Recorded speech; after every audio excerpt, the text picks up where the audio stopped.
Stanley, the infamous KISS members. It's really exciting to be at the opening of Rock and Brews. And I'm so thrilled that they're so patriotic. It's just like such a really cool thing to see. So I just wanted to ask you, what made you decide to be so bold in defending our country and just like standing up for what you believe is what we're talking about? And patriotism is cool.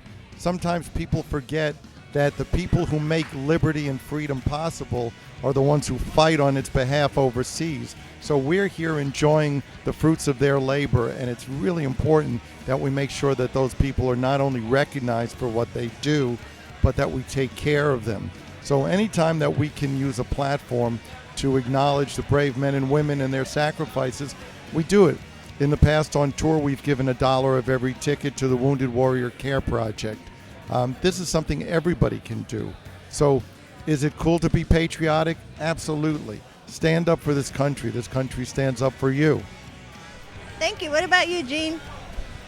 Well, I don't want to get too personal here, but my mother was 14 years old when she was rescued by American troops during World War II when she was a concentration camp victim, along with our entire family.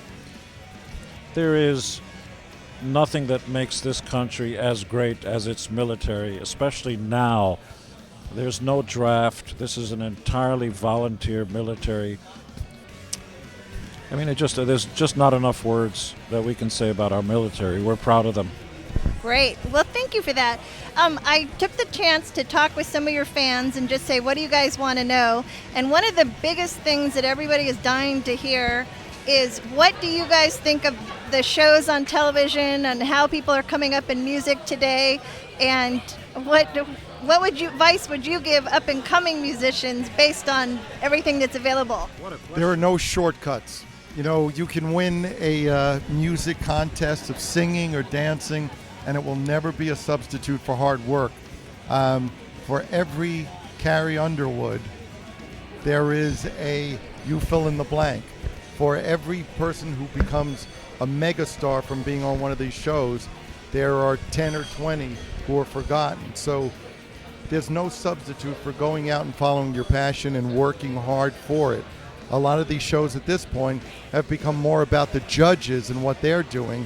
At the end of the season, when they crown a winner, you forget the winner, but there you are talking about the judges. So don't kid yourself. There's no short road to success. Now, would you guys, do you know if there's any veterans of the Wounded Warrior group that are in your KISS Army?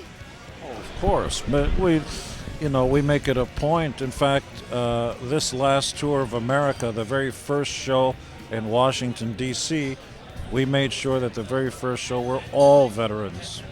Very cool. I can remember watching you guys on television, seeing you perform. Now, as far as the restaurant's concerned, what made you decide to get into the restaurant business? Are you guys foodies, or what's your background in that? We all share a common love of rock and roll, so that was the bond between us. And we all enjoy good times and great food. So that's really what Rock and Brews is about. It's about a place where you can bring your family, have a great time, have great food, not have to eat cardboard pizza just because you're taking your kids somewhere. And then at night, you can have a great time with your friends, go out, great brews. It's about quality food in a fun atmosphere. Great. Well, thank you. I really appreciate it. Thank you.